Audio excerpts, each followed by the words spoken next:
थोड़े ही दिन पहला जिहड़ा है एक बी प्राक ਵੱਲੋਂ एक मैसेज दिता गया ਸੀਗਾ एक ਜਿਹੜਾ ਉਹਨਾਂ ਨੇ ਗੀਤ ਗਾਇਆ ਹੈਗਾ तो उस तो बाद ही ਤੁਸੀਂ ਆਪਣਾ ਰਿਐਕਸ਼ਨ ਕਿਉਂ ਦਿੱਤਾ ਹੈਗਾ ਵੀ ਮਤਲਬ ਕੀ ਤੁਹਾਨੂੰ ਲੱਗਦਾ ਕਿ ਉਹ ਸਹੀ ਸੀਗਾ ਜਾਂ ਗਲਤ ਸੀਗਾ। हमने जो हमारी सच्चाई है, जो हम पीड़ित लोग हैं, जो हम झेल रहे हैं, हमने तो सिर्फ एक अपनी सच्चाई बताई है। और हमारा उद्देश्य यही है कि ये जड़ी हमारी आवाज़ है, जो हमारी यहाँ की हकीकत है, हर एक लोग तक पहुँचे, हर एक जनता तक पहुँचे। सर मैं बताता हूँ, पहले तो मैं आपको बताना चाहता हूँ इस डंपिंग ग्राउंड से आने वाली दिक्कतों के बारे में। जैसा कि आपको पता है, ये डंपिंग ग्राउंड से लाखों ही बीमारियां हमारे एरिया के लोगों को हो रही है। मैं खुद एक पीड़ित हूँ, मेरे चमड़ी रोग है, मेरे ये फोरहेड पे सारा चमड़ी रोग है, और उसके बाद ये मेरे कंधे पे ये भी एक चमड़ी रोग है कि इसका ये समाधान बिल्कुल नहीं कर रहे हैं। यहाँ पास में ही एक गवर्नमेंट स्कूल है जहाँ पर कितने ही बच्चे पढ़ते हैं जो कि बदबू से परेशान है। जब भी गर्मियों में इधर आग लगती है, यहाँ सारे एरिया में धुआं फैल जाता है।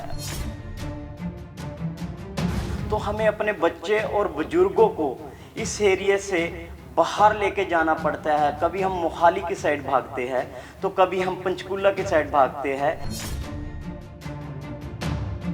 मैं आपसे हाथ जोड़कर विनती करता हूँ कि ये जेड़ा एक डंपिंग ग्राउंड हमको शराब की तरह 45 सालों से मिला हुआ है, कि आप कृपया करके इसका कोई समाधान ढूंढे।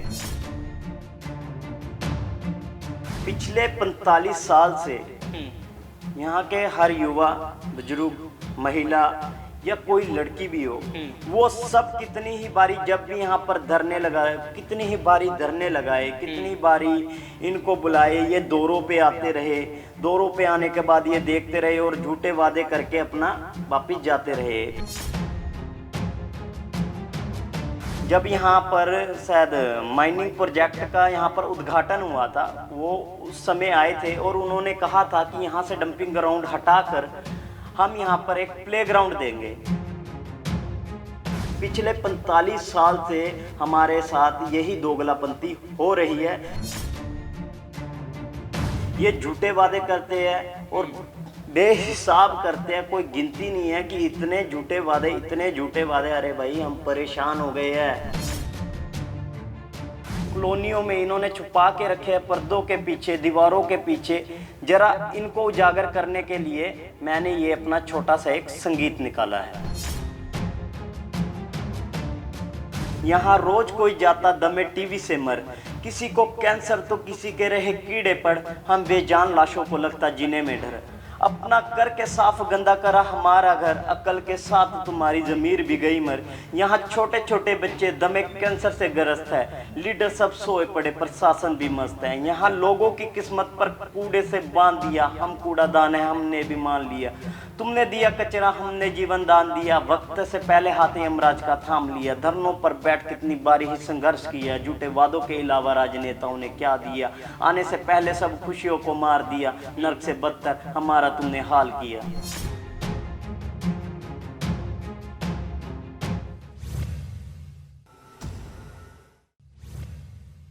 ਜਦੋਂ ਸਾਫ਼ ਸਫਾਈ ਦੀ ਗੱਲ ਆਉਂਦੀ ਹੈ ਤਾਂ ਚੰਡੀਗੜ੍ਹ ਦਾ ਨਾਮ ਸਭ ਤੋਂ ਪਹਿਲੇ ਲਿਆ ਜਾਂਦਾ ਹੈਗਾ। ਤਾਂ ਇਸ ਦਾ ਇਹਦੇ ਵਿੱਚ ਇੱਕ ਹੋਰ ਗੱਲ ਦੇਖਣ ਨੂੰ ਮਿਲੀ ਹੈਗੀ ਹੈ, ਜਦੋਂ ਇੱਕ ਨੌਜਵਾਨ ਵਿਅਕਤੀ ਜੋ ਕਿ 24 ਸਾਲਾਂ ਦੀ ਜਿਹਦੀ ਉਮਰ ਹੈਗੀ ਹੈ, ਉਸ ਦੇ ਵੱਲੋਂ ਇੱਕ ਰੈਪ ਗਾਇਆ ਗਿਆ ਚੰਡੀਗੜ੍ਹ ਦੀ ਸਾਫ਼ ਸਫਾਈ ਨੂੰ ਲੈ ਕੇ। ਤਾਂ ਉਹਨਾਂ ਨਾਲ ਗੱਲਬਾਤ ਕਰਦੇ ਹੈਗੇ ਆ। ਤਾਂ ਸਾਡੇ ਨਾਲ ਮੌਜੂਦ ਨੇ ਸਾਗਰ ਠਾਕੁਰ। ਬਹੁਤ ਬਹੁਤ ਸਵਾਗਤ ਹੈ ਜੀ ਚੈਨਲ ਦੇ ਵਿੱਚ। धन्यवाद सर। ਜਿਹੜਾ ਤੁਸੀਂ ਰੈਪ ਗਾਇਆ ਹੈਗਾ, ਉਹ ਰੈਪ ਦਾ ਮੋਟਿਵ ਕੀ ਹੈਗਾ? सर उस रैप का एक ही पर्पस है, जो कि सच्चाई है उसको लोगों के सामने लाना। जैसा कि आपको पता है, पिछले ही दिनों चंडीगढ़ एडमिनिस्ट्रेशन ने एक बी प्रैक से गाना करवाया है, जिसमें कि वो चंडीगढ़ को बता रहे हैं कि बहुत साफ़ सुथरा है। मैं मानता हूँ कि चंडीगढ़ बहुत ही ज़्यादा साफ़ सुथरा है, इसमें कोई शक नहीं। पर जो कुछ पहलू कॉलोनियों में इन्होंने छुपा के रखे हैं पर्दों के पीछे, दीवारों के पीछे। जरा इनको उजागर करने के लिए मैंने ये अपना छोटा सा एक संगीत निकाला है। ਤਾਂ ਇਸ ਦਾ ਮੇਨ ਮੋਟਿਵ ਹੈਗਾ ਕੀ ਹੈ? ਕਿਉਂਕਿ ਥੋੜੇ ਹੀ ਦਿਨ ਪਹਿਲਾਂ ਜਿਹੜਾ ਹੈ ਇੱਕ ਬੀ ਪ੍ਰਾਗ ਵੱਲੋਂ ਇੱਕ ਮੈਸੇਜ ਦਿੱਤਾ ਗਿਆ ਸੀਗਾ, ਇੱਕ ਜਿਹੜਾ ਉਹਨਾਂ ਨੇ ਗੀਤ ਗਾਇਆ ਹੈਗਾ, ਤਾਂ ਉਸ ਤੋਂ ਬਾਅਦ ਹੀ ਤੁਸੀਂ ਆਪਣਾ ਰਿਐਕਸ਼ਨ ਕਿਉਂ ਦਿੱਤਾ ਹੈਗਾ? ਵੀ ਮਤਲਬ ਕੀ ਤੁਹਾਨੂੰ ਲੱਗਦਾ ਕਿ ਉਹ ਸਹੀ ਸੀਗਾ ਜਾਂ ਗਲਤ ਸੀਗਾ? कारण की समझते हो? सर ये देखो, हमने उनके एंटी कोई भी गीत नहीं निकाला। हमने जो हमारी सच्चाई है, जो हम पीड़ित लोग हैं, जो हम झेल रहे हैं, हमने तो सिर्फ एक अपनी सच्चाई बताई है। उन्होंने अपनी सच्चाई दिखाई है और हमने अपनी सच्चाई दिखाई है। और हमारा उद्देश्य यही है कि ये जड़ी हमारी आवाज़ है, जो हमारी यहाँ की हकीकत है, हर एक लोग तक पहुँचे, हर एक जनता तक पहुँचे, ताकि हमारे जो ये सबसे बड़ा मुद्दा है डंपिंग ग्राउंड का, इस पर सुनवाई हो और इसका समस्या का समाधान हो। ਤਾਂ ਹੁਣ ਤੱਕ ਦੀ ਕਿੰਨੀ ਤੁਹਾਨੂੰ ਸਮੱਸਿਆ ਆ ਚੁੱਕੀ ਹੈਗੀ ਹੈ ਡੰਪਿੰਗ ਗਰਾਊਂਡ ਨੂੰ ਲੈ ਕੇ? ਤੁਹਾਡੇ ਤੋਂ ਕਿੰਨੀ ਕੁ ਦੂਰੀ ਦੇ ਵਿੱਚ ਹੈਗਾ ਕਿ ਇੱਥੇ ਐਮਐਲਏ ਜਾਂ ਕੌਂਸਲਰ ਹੁਣ ਤੱਕ ਕਿਸੇ ਵੱਲੋਂ ਕੋਈ ਕਾਰਵਾਈ ਕੀਤੀ ਗਈ ਜਾਂ ਕੁਝ ਇਸ ਦਾ ਹੱਲ ਲੱਭਣ ਦੀ ਕੋਸ਼ਿਸ਼ ਕੀਤੀ ਗਈ? सर मैं बताता हूँ, पहले तो मैं आपको बताना चाहता हूँ इस डंपिंग ग्राउंड से आने वाली दिक्कतों के बारे में। जैसा कि आपको पता है, ये डंपिंग ग्राउंड से लाखों ही बीमारियां हमारे एरिया के लोगों को हो रही है। मैं खुद एक पीड़ित हूँ, मेरे चमड़ी रोग है, मेरे ये फोरहेड पे सारा चमड़ी रोग है, और उसके बाद ये मेरे कंधे पे ये भी एक चमड़ी रोग है। मैं आपको बताना चाहता हूँ कि इसका ये समाधान बिल्कुल नहीं कर रहे हैं। यहाँ पास में ही एक गवर्नमेंट स्कूल है, जहाँ पर कितने ही बच्चे पढ़ते हैं जो कि बदबू से परेशान है। जब भी गर्मियों में इधर आग लगती है, यहाँ सारे एरिया में धुआं फैल जाता है, घरों के अंदर तक धुआं होता है। तो हमें अपने बच्चे और बुजुर्गों को इस एरिया से बाहर लेके जाना पड़ता है। कभी हम मोहाली की साइड भागते हैं, तो कभी हम पंचकुला की साइड भागते हैं, कि ताकि हम अपने बच्चों और बुजुर्गों को मरने से बचा सके। मैं आपसे हाथ जोड़कर विनती करता हूँ कि ये जेड़ा एक डंपिंग ग्राउंड हमको शराब की तरह 45 सालों से मिला हुआ है, कि आप कृपया करके इसका कोई समाधान ढूंढे और इसे किसी अच्छी जगह पर लगाए यहाँ पर, क्योंकि पॉपुलेशन बहुत ज़्यादा है। तो प्लीज़ आप सबसे हाथ जोड़कर विनती है, जो भी इस वीडियो को देख रहा है, कि आप इसका समाधान करें और इसको यहाँ से हटा दिया जाए। इसमें से एक लीचड़ नामक पदार्थ है जो कि बारिशों में रिश्ता है। अगर उसका एक छिट्टा भी कपड़ों पे गिर जाए तो 1 महीने तक उसकी बदबू नहीं जाती। और आप सोचो कि वो जेड़ा पदार्थ है वो हमारे घरों के अंदर तक आ जाता है, और हमारे छोटे छोटे बच्चे हैं, तो उस टाइम हमारे दिलों पर क्या बीतती होगी। तो मैं आपके न्यूज़ चैनल के माध्यम से यही कहना चाहूँगा कि ये जो डंपिंग ग्राउंड है, इसका कुछ अच्छा सा निवारण करें और इसका समाधान करें। हम बहुत ही ज़्यादा तंग हो चुके हैं, पीड़ित है, हम रोगों से ग्रस्त है। उसके बाद यहाँ पर दमे की बीमारी है, कैंसर की बीमारी है, ठीक है, टीबी की बीमारी है, डेंगू है, मलेरिया है, कितनी ही मैं बीमारियाँ बताऊँ, मेरे शायद मैं बोल भी ना पाऊँ, इतनी ही रोग है जो कि इस डंपिंग ग्राउंड से यहाँ के लोगों को हो रहे हैं। ਅਗਰ ਗੱਲ ਕਰੀਏ ਹੁਣ ਤੱਕ ਦੇ ਜੀਵਨ ਕਾਲ ਦੀ, ਤਾਂ ਹੁਣ ਤੁਸੀਂ ਇਸ ਰੈਪ ਨੂੰ ਗਾਉਣ ਦਾ ਤੁਸੀਂ ਕਦੋਂ ਸਟਾਰਟ ਕੀਤਾ ਗਾਉਣਾ, ਤੇ ਜਿਹੜਾ ਤੁਸੀਂ ਹੁਣ ਰੈਪ ਲਿਖਿਆ ਉਸ ਰੈਪ ਦੀਆਂ 2 ਲਾਈਨਾਂ ਤੁਸੀਂ ਜੇ ਦਰਸ਼ਕਾਂ ਨੂੰ ਸੁਣਾ ਸਕੋ ਵੀ ਤੁਹਾਡੇ ਵੱਲੋਂ ਕੀ ਮੋਟਿਵ ਜਿਹੜਾ ਸੀਗਾ ਤੇ ਕੀ ਸੁਨੇਹਾ ਤੁਸੀਂ ਦੇਣਾ ਚਾਹੁੰਦੇ ਹੈਗੇ ਹੋ? सर ये देखो, आज के समय में लोग सोचेंगे कि ये कोई संगीत है या ये कोई गाना है। मैं आपको बताना चाहता हूँ कि ये संगीत नहीं है। ये जो हम पर बीत रहा है वो मैंने एक छोटे से संगीत में अपना डाल के लोगों तक पहुँचाया, ताकि उन्हें मैं यहाँ की सच्चाई से अवगत करा सकूँ। जैसे कि उसमें लाइन है, लाखों बीमारियों से भरा हम सब का घर, यहाँ रोज कोई जाता दमे टीवी से मर, किसी को कैंसर तो किसी के रहे कीड़े पड़, हम बेजान लाशों को लगता जीने में डर। अपना करके साफ गंदा करा हमारा घर, अकल के साथ तुम्हारी ज़मीर भी गई मर। यहाँ छोटे छोटे बच्चे दमे कैंसर से ग्रस्त है, लीडर सब सोए पड़े, प्रशासन भी मस्त है। यहाँ लोगों की किस्मत पर कूड़े से बांध दिया, हम कूड़ादान है हमने भी मान लिया। तुमने दिया कचरा हमने जीवन दान दिया, वक्त से पहले हाथ यमराज का थाम लिया, धरनों पर बैठ कितनी बारी ही संघर्ष किया, झूठे वादों के अलावा राजनेताओं ने क्या दिया, आने से पहले सब खुशियों को मार दिया, नर्क से बदतर हमारा तुमने हाल किया। कुछ और भी बहुत सी लाइनें हैं जो इसमें हैं, तो मैं ज़्यादा लंबा ना लेते हुए अपना जो मोटी मोटी लाइन है वो आपको सुना दी।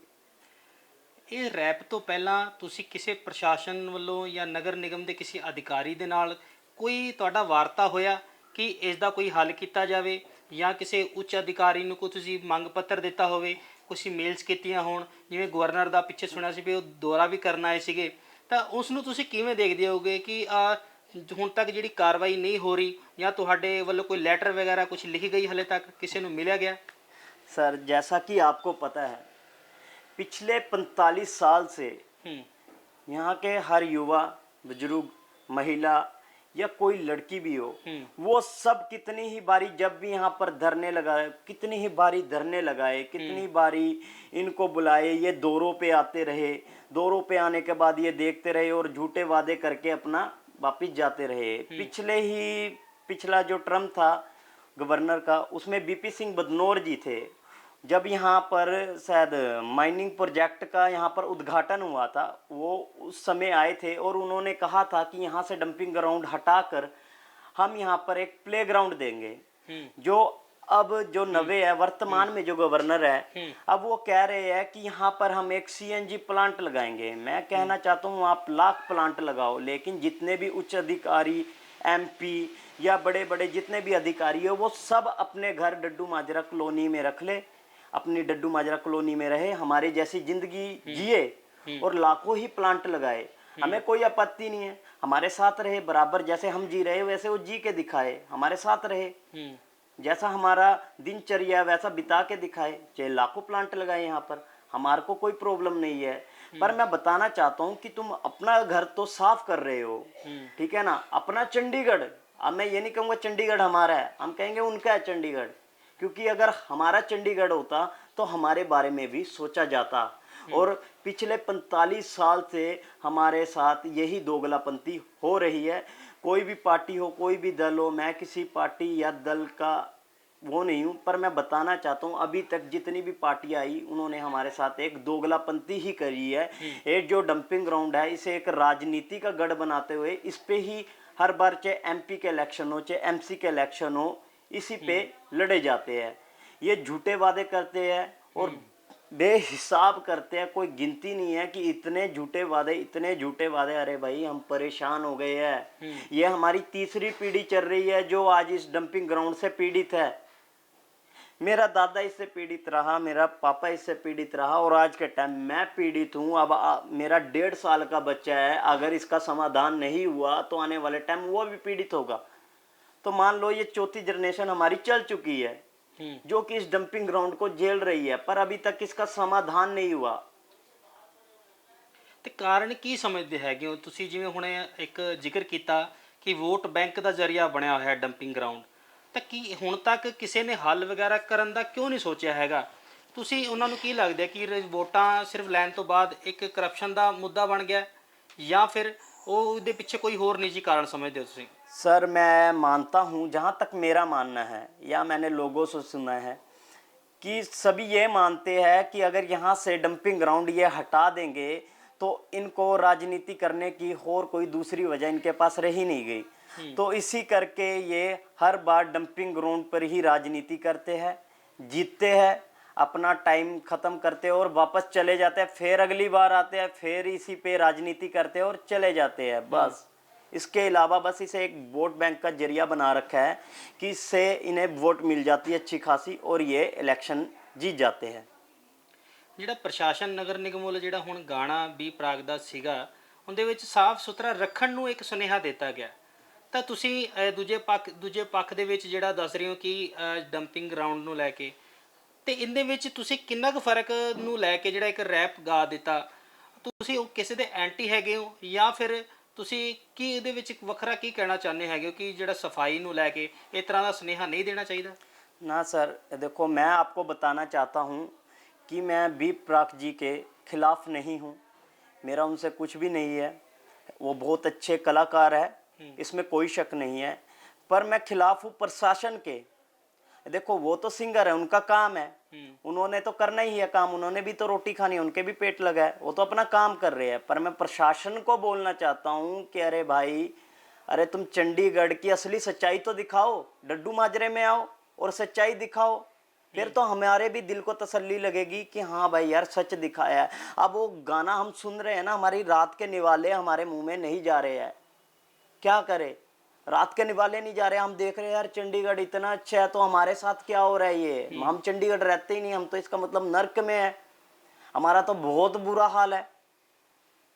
तो बी प्रैक जी अपनी जगह सही है, क्योंकि वो एक कलाकार है और वो अपना कला का प्रदर्शन दिखा रहे हैं। पर मैं प्रशासन को कहना चाहता हूँ, जो कि एक साइड चंडीगढ़ की दिखा रहे हैं और दूसरी साइड पे ध्यान नहीं रख रहे हैं, ऐसा क्यों? ये देखो उसमें गाने में अच्छा मैसेज दिया है कि चंडीगढ़ को संभाल के रखो, चंडीगढ़ को साफ रखो। मैं मानता हूँ चंडीगढ़ बहुत ज़्यादा साफ सुथरा है, ये मैं खुद मानता हूँ। पर मैं मानता हूँ कि जो चंडीगढ़ के ये कुछ जो कॉलोनीज है, या जितनी भी कॉलोनी आप लगा लो, जिस जो गंदगी से भरी पड़ी है, अरे भैया इन पर भी थोड़ा ध्यान दो और इसका भी थोड़ा समाधान दो, और हमें बीमारियों से बचाओ, हमारे बुजुर्गों को बचाओ, हमारी माताओं को बचाओ, हमारी बहनों को बचाओ, हमारे बच्चों को बचाओ। मैं आपको बताना चाहता हूं कि डड्डू माजरे में इतना बुरा हाल हो चुका है कि एक बेल्ट तो ऐसी है जहां पर लड़कियां ब्याह नहीं करती, कि वहां पर ब्याह नहीं, कहने का मतलब कि जो वहां के लड़के हैं उनको कोई अपनी लड़की देके राजी नहीं है। वो कहते भाई गंदगी है, सामने कूड़े का पहाड़ है, हम अपनी लड़की नहीं देंगे। वहां लड़के कवारे बैठे हैं, और कितनी ही लड़की है जो अच्छी पढ़ी लिखी है, एजुकेटेड है, ठीक है ना, सब चाहता है कि मुझे कोई अच्छा रिश्ता मिले, अच्छे घर का रिश्ता मिले, मैं पढ़ी लिखी हूँ। पर इस कूड़े के पहाड़ की वजह से उन लड़कियों को भी कोई हाई प्रोफाइल सोसाइटी में नहीं लेता कि भाई हमने तुम्हारे साथ ब्याह नहीं करना, तुम डंपिंग ग्राउंड के पास हो, पता नहीं कितनी बीमारी। अब हमारे साथ दोगलापंती होती है, कई बार हम सेक्टरों में जाते हैं, हम लोगों को बताते हैं कि भाई हम डड्डू माजरा कॉलोनी से में रहते हैं, तो हमारे को थोड़ा सा गिनना सी करते हैं कि यार डड्डू माजरे से आया, पता नहीं कितनी बीमारियाँ हो इनमें। तो हमको थोड़ा सा लगता है कि वो हमसे प्रेज करते हैं, कि हमसे बचते हैं, कि जैसे छुआछूत चलता है ना, कि हमको हाथ लगा देंगे तो उनको बीमारियां लग जाएगी। तो कुछ ऐसा हमारे साथ हो रहा है। और कहीं कहीं मुझे लगता है कि देखो, जैसे कि जितनी भी चंडीगढ़ की कॉलोनियां है, वहां पर ऐसी समाज ज्यादा है, और मुझे लगता है कि तभी प्रशासन इस पर ध्यान नहीं दे रही है। या तो हमें ये जानवर मानते हैं, आजकल जानवरों को भी ये गौशाला बना बना के साफ सुथरे में रख रहे हैं। हम तो फिर इंसान है, अरे भैया हमारे लिए भी कोई ऐसी शाला बना दो, इस नर्क को हमारे लिए स्वर्ग बना दो, हमारा तो डंपिंग ग्राउंड हटा दो, हम स्वर्ग में हैं बस। ਡੰਪਿੰਗ ਗਰਾਊਂਡ ਹਟਣ ਤੋਂ ਬਾਅਦ ਤੁਸੀਂ ਕਿਸ ਚੀਜ਼ ਦੀ ਡਿਮਾਂਡ ਰੱਖਦੇ ਹੋ ਕਿ ਇੱਥੇ ਕੀ ਕੁਝ ਹੋਣਾ ਚਾਹੀਦਾ ਹੈ ਡੰਪਿੰਗ ਗਰਾਊਂਡ ਦੀ ਬਜਾਏ? देखो सर, मैं आपको बताना चाहता हूँ, जैसे कि अभी सुनने में आया कि 400 पता नहीं 450 करोड़ का इन्होंने सीएनजी प्लांट का प्रोजेक्ट पास करा है। मैं इनको बताना चाहता हूँ, अरे भाई एक प्लांट तो खत्म हो नहीं रहा है, तुम दूसरा प्लांट लगा रहे हो। अरे इस सीएनजी बनाने की बजाय इसको सबको क्लियर करके यहाँ पर एक अच्छा सा प्लेग्राउंड दे। यहाँ के कितने ही बच्चे हैं जो स्पोर्ट्स में बहुत अच्छा कर रहे हैं, गोल्ड मेडलिस्ट है, नेशनल भी लड़के आए हैं। यहाँ की एक लड़की है जो इंटरनेशनल तक खेल के आई है कोरिया टाइकोंडो में। मेरे मोहल्ले के कितने बच्चे हैं जो नेशनल खेल रहे हैं, नेशनल में मेडलिस्ट है। अगर आप यहाँ साथ में एक अच्छा सा प्ले ग्राउंड दोगे तो यहाँ पर मेडलिस्ट तैयार होंगे जो भारत के लिए आगे जाके ओलंपिक खेलेंगे। वो अच्छा यार, तुम सीएनजी बना रहे हो। अगर कल को जैसे भोपाल में एक कांड हुआ था, वहां पर ऐसी ही कोई फैक्ट्री या प्लांट था जो कि रात को लीक हो गया था। लीक होने के बाद उसकी वजह से 1 लाख से ऊपर लोग हैं जो कि हाँ मर गए। और आज भी वहाँ के जो बच्चे हैं लूले लंगड़े पैदा हो रहे हैं। मैं आपको बताना चाहता हूँ, मैं इसी चीज़ से डर रहा हूँ कि कल को अगर यहाँ पर ये जैसे मिथेन से सीएनजी में कन्वर्ट करने का एक प्लांट लगा रहे हैं, अगर कल को वो मान लो प्लांट लीकेज हो जाता है और हम सब रात को हो जाता है और हम सब तो सो रहे होंगे, हमें क्या पता क्या लीकेज हुआ क्या नहीं हुआ, और घरों के अंदर मीथेन इकट्ठी होगी तो हम तो गए। बिल्कुल। जय श्री राम। तो मैं इसी करके इन्हें बताना चाहता हूं कि भाई प्लांट की जगह यहाँ पर एक अच्छा सा प्लेग्राउंड दो, जिससे यहाँ के युवा है जो वहाँ पर खेल सके, खेलने के बाद अच्छे लेवल पर जा सके। लेवल पे जाएंगे, देखो भारत का नाम रोशन करेंगे वो। ये अच्छा है, या यहाँ पर तुम प्लांट बना रहे हो, प्लांट से क्या होगा, बस इनको एक धन मिलेगा, इनकी कमाइयों में थोड़ा सा फासला बढ़ जाएगा। जो 50 की है वो 150 की हो जाएगी, जो 150 की हो 500 की हो जाएगी। पर हमारा क्या, हमें तो नर्क दे रहे हैं ना ये। अरे हमें प्लेग्राउंड दो, हमें अच्छे पार्क दो। हम सेक्टरों में जाते हो, सुबह सुबह देखते हैं वो जाके अपना मॉर्निंग वॉक करते हैं, अच्छे अच्छे पार्कों में फूल लगे हुए हैं, अच्छे पार्क है, कुर्सियों पे बैठते हैं और अच्छा वातावरण होता है। लेकिन जब हम अपने घर के बाहर निकलते हैं तो सामने ही कूड़े का पहाड़ दिखता है। हमारी शुरुआत बदबू से होती है और रात जो है हमारी नर्क में होती है। आप बताओ हम क्या करें। ਤੁਹਾਨੂੰ ਲੱਗਦਾ ਕਿ ਹੁਣ ਕਿਸ ਤਰ੍ਹਾਂ ਇਹਦਾ ਹੱਲ ਲੱਭਿਆ ਜਾਏਗਾ, ਕਿਸ ਤਰ੍ਹਾਂ ਇਸ ਪ੍ਰੋਬਲਮ ਤੋਂ ਜਿਹੜਾ ਵਾ ਨਿਜਾਤ ਮਿਲੇਗੀ ਤੁਹਾਨੂੰ, ਕਿਹੜੇ ਕਿਹੜੇ ਕਦਮ ਜਿਹੜੇ ਆ ਹੁਣ ਤੁਹਾਡੇ ਵੱਲੋਂ ਚੁੱਕੇ ਜਾਣਗੇ? ਕਿਉਂਕਿ ਪ੍ਰੋਟੈਸਟ ਦੇ ਦੌਰਾਨ ਤੁਸੀਂ ਇੱਕ ਰੈਪ ਤਾਂ ਜ਼ਰੂਰ ਗਾ ਦਿੱਤਾ ਹੈ, ਕਿ ਤੁਹਾਨੂੰ ਲੱਗਦਾ ਕਿ ਇਸ ਇੱਕ ਰੈਪ ਦੇ ਨਾਲ ਕੁਝ ਬਦਲਾव आएगा? सर मैं बताना चाहता हूं कि क्रांति के लिए एक चिंगारी बहुत होती है। आज तो ये चिंगारी लगी है, क्या पता आने वाले समय में ये आग बल जाए। आग भी बन सकती है। जैसे आज मैंने एक पहल करी है, यहाँ पर कितने ही युवा है जो कलाकार है और सब अपने अपने ढंग से इस चीज़ का विरोध करेंगे। आजकल सोशल मीडिया बहुत बड़ा माध्यम है अपनी बात इंटरनेशनल लेवल तक पहुँचाने में। तो जब सब लोग इस चीज़ में बढ़ चढ़कर हमारा साथ देंगे, और मैं बताना चाहता हूँ कि हमने एक ही गीत नहीं निकाला, आने वाले समय में हम महीने में 10 गीत भी निकालेंगे। आने वाले समय में हम एक इस पे शॉर्ट फिल्म भी निकालेंगे। आने वाले समय में जो इसे धन का साधन बना रखा है डंपिंग ग्राउंड को, हर एक छोटी छोटी वजह या बड़ी वजह जिसके कारण यह डंपिंग ग्राउंड हट नहीं रहा है, हर एक उस चीज़ पर हम गाने से लेके फिल्म तक निकालेंगे। और आज मैं आपके माध्यम से इन्हें बताना चाहता हूं कि ये तो सिर्फ एक ट्रेलर है, इसे एक छोटी सी चेतावनी समझ लो कि इस चीज़ का समाधान कर दो। कोर्ट में भी केस चल रहा है, ये कोर्ट में अभी इनसे पीछे एक्शन टेकन रिपोर्ट मांगी गई थी, तो इन्होंने उस समय गलत एक्शन टेकन रिपोर्ट दी कि यहाँ पर कुछ बदबू नहीं है कुछ। अब बदबू तो एक ऐसी चीज़ है, उसको आप पैक करके तो लेके जाके दिखाओगे नहीं, सर ये देखो बदबू तो है ही नहीं, बिल्कुल वो तो दिखती नहीं। तो अब ये कहते हैं कि बदबू नहीं। यार बदबू नहीं है तो अपने घर लो ना, यहाँ पर रहो ना, अपनी कोठियों में क्यों रह रहे हैं, यहाँ पर रह के दिखाओ ना, हमारे बीच में रह के दिखाओ ना, तो आपको पता लगेगा यहाँ पर बदबू नहीं है, बीमारी नहीं है या कुछ फर्क नहीं पड़ता। हमसे पूछो फर्क पड़ता है कि नहीं पड़ता। बहुत बुरा हाल है। और मैं इन्हें बता देना चाहता हूँ कि आज एक आया है और आने वाले समय में 100-150, जब तक हमारी बात इंटरनेशनल लेवल तक नहीं पहुँचती, हम ये अपनी जो ये मुहिम चलाई है हमने, ये चलती रहेगी। ठीक है, गाने पर गाने आते रहेंगे, शॉर्ट मूवियाँ यहाँ की हकीकत पे आती रहेगी। एक परिवार यहाँ पर ऐसा भी है जिन्होंने बीमारी की वजह से अपने घर के 3 मर्द खो गए, अपने घर के 3 मर्द वो खो चुके हैं। अब आप ये सोचो कि उस फैमिली का क्या हाल हो रहा होगा जिसके घर के 3 मर्द बीमारी से नहीं रहे। सबसे पहले उनका दादे की डेथ होती है लड़के की, फिर लड़के के डैडी की डेथ होती है, लास्ट में उस लड़के की भी डेथ हो जाती है। आप सोचो उस घर में क्या हाल हो रहा होगा।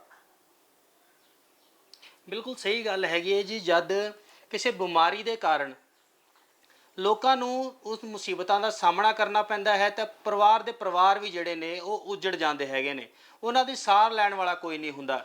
ਤਾਂ ਪਰ ਜਦੋਂ ਪ੍ਰਸ਼ਾਸਨ ਵੀ ਸੁੱਤਾ ਹੋ ਜਾਵੇ, ਰਾਜਨੀਤੀ ਕਰਨ ਵਾਲੇ ਆਪਣੀ ਰਾਜਨੀਤੀ ਕਰਦੇ ਰਹਿੰਦੇ ਨੇ, ਕਿਸੇ ਤਰ੍ਹਾਂ ਦਾ ਜਿਹੜਾ ਸੋਲੂਸ਼ਨ ਹੈ ਉਹ ਨਹੀਂ ਕੀਤਾ ਜਾਂਦਾ। ਤਾਂ ਸਾਗਰ ਜੀ ਮੈਂ ਇੱਕ ਚੀਜ਼ ਹੋਰ ਜਾਣਨਾ ਚਾਹੂੰਗਾ ਕਿ ਜੇਕਰ ਇਸ ਦਾ ਹੱਲ ਨਾ ਹੁੰਦਾ, ਹੱਲ ਨਹੀਂ ਲੱਭਿਆ ਜਾਂਦਾ, ਜਾਂ ਜਿਸ ਤਰ੍ਹਾਂ ਦੇ ਹੁਣ ਪ੍ਰੋਟੈਸਟ ਚੱਲਦੇ ਰਹਿੰਦੇ ਨੇ, ਪ੍ਰੋਟੈਸਟ ਹੁੰਦੇ ਰਹਿੰਦੇ ਨੇ, ਅਕਸਰ ਹੀ ਕਈ ਕੇਸ ਜਿਹੜੇ ਹੁੰਦੇ ਨੇ ਉਹ ਚੱਲਦੇ ਰਹਿੰਦੇ ਹੈਗੇ ਨੇ, ਪਰ ਉਹਨਾਂ ਦੀ ਸੁਣਵਾਈ ਨਹੀਂ ਹੁੰਦੀ ਹੈਗੀ ਹੈ।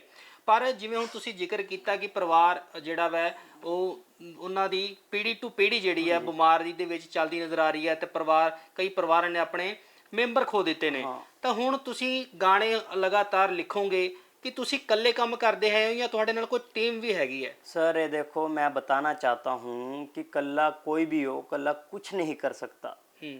ठीक है ना। अगर एक भी शून्य के बगैर कुछ नहीं है। जैसे जैसे वो शून्य एक के आगे जुड़ते रहते हैं, उसकी संख्या बढ़ती रहती है। तो मैं बताना चाहता हूँ कि मेरी एक पूरी टीम है। जैसे कि जिसने शूट करा है हमारा ये गाना, वो सैम पाजी है, जो कि हमारे गाने के डीओपी है। जिस लड़के ने डायरेक्ट करा वो मेरा छोटा भाई है, जिसका नाम सिद्धार्थ गिल है। उसके बाद अभिषेक है, जिस लड़के ने मैन पावर की सपोर्ट करी। फिर अमनदीप है, अमनदीप के बाद गग्गू लड़का है, और उसके बाद कुलदीप दिल सबसे बड़ा है। देखो, जो अगर मैं क्रेडिट देना चाहता हूँ तो मैं कुलदीप दिलोड़ जी और उनके साले जी, जो कि राहुल चनालिया जी है, इनका बहुत बड़ा सहयोग रहा इस गाने में। क्योंकि देखो, हम छोटे छोटे घरों से हैं, ठीक है ना। हम इतने फाइनेंस नहीं कर सकते अपने आप को या अपने गाने को, कि हम इतना पैसा नहीं लगा सकते। उन्होंने हमारी मदद करी। फिर उसके बाद मेरी टीम रही, ठीक है। डायरेक्टर ने बहुत अच्छा काम करा है। उसने जिस हिसाब से गाने को शूट कराया, गाने को शूट करने के बाद जो उसने स्टोरी बनाई है, स्टोरी पे दिखाया है कि असलियत क्या है, उसका बहुत अच्छा काम है। उसके लिए मैं कहना चाहता हूँ कि भाई सलूट है। और उसके बाद डीओपी पाजी है, उन्होंने हमारा सहयोग दिया। उसके बाद दिनेश चौहान जी है, जिन्होंने हमारा बहुत ही ज़्यादा सहयोग दिया। जैसे कि हमें कपड़ों की, ड्रेसों की लोड पड़ी, उन्होंने फ्री ऑफ कॉस्ट हमें अपनी ड्रेसें दी है, जिसका रेंट 20 से 25 हज़ार है। उन्होंने फ्री ऑफ कॉस्ट हमारी सेवा करी कि भाई तुम कॉलोनी हित के लिए कोई काम कर रहे हो, और मैं नहीं चाहता कि कॉलोनी हित के काम के लिए मैं किसी से पैसा लूँ। मेरा दिल नहीं मानता, मेरी ज़मीर जाग रही है। तो उसने मुझे बहुत सपोर्ट करी, और आगे भी वो कह रहा है कि भाई तेरे जितने भी प्रोजेक्ट आएंगे हम सब तेरे साथ है, या हम सब काम मिलकर करेंगे और अच्छा करेंगे, और लोगों को सच्चाई से अवगत कराने की कोशिश करेंगे। हमारा कुछ नहीं है, हम तो एक लोगों को सच्चाई से अवगत कराने की कोशिश कर रहे हैं कि भाई जो तुम चंडीगढ़ देख रहे हो, मैं देखो ये नहीं कहता चंडीगढ़ साफ सुथरा नहीं है, बहुत ही ज़्यादा साफ सुथरा शहर है, बहुत ही ज़्यादा अच्छा शहर है, ठीक है ना। बहुत ही ज़्यादा प्लानिंग के तहत इस शहर को बनाया गया है, ठीक है, बहुत ही अच्छा बनाया गया।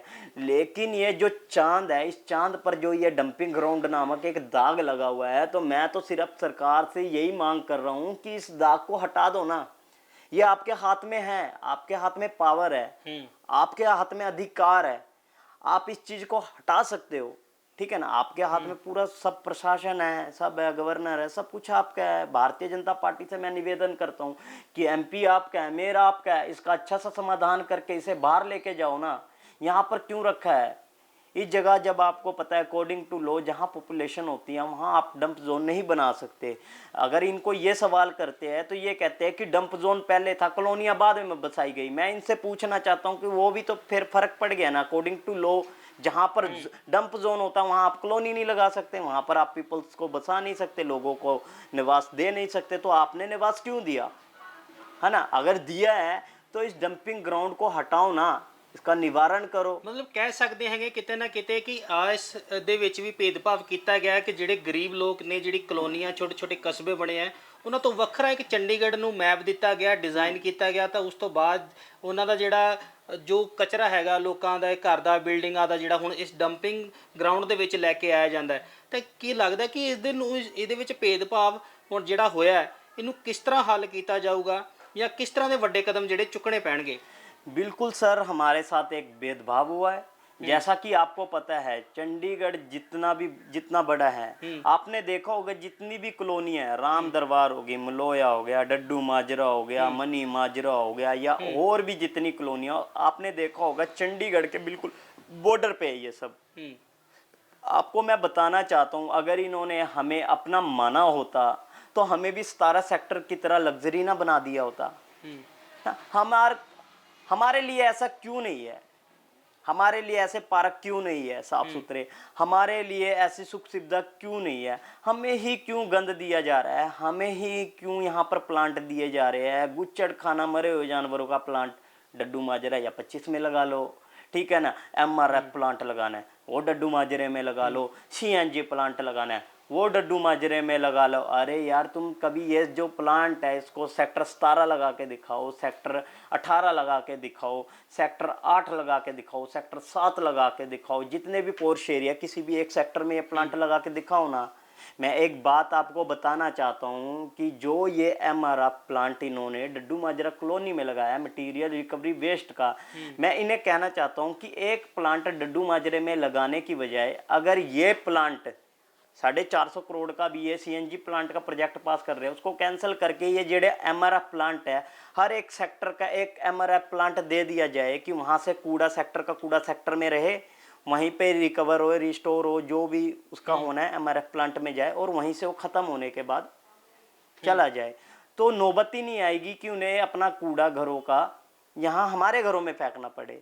ये अब क्या कर रहे हैं कि अपना घर तो साफ रख रहे हैं। मैं इन्हें बताना चाहता हूँ आज के समय में जो चंडीगढ़ को साफ रख रहे हैं, जो हेल्थ डिपार्टमेंट में जितने भी लोग काम करते हैं वो सभी कॉलोनियों के लोग हैं, छोटे लोग हैं, हम छोटे लोग हैं, हम सब कॉलोनियों में रहते हैं। इनकी गंदगी साफ कर रहे हैं। इनकी गंदगी साफ करने के बाद ये क्या करते हैं, हमारा ही घर गंदा कर रहे हैं।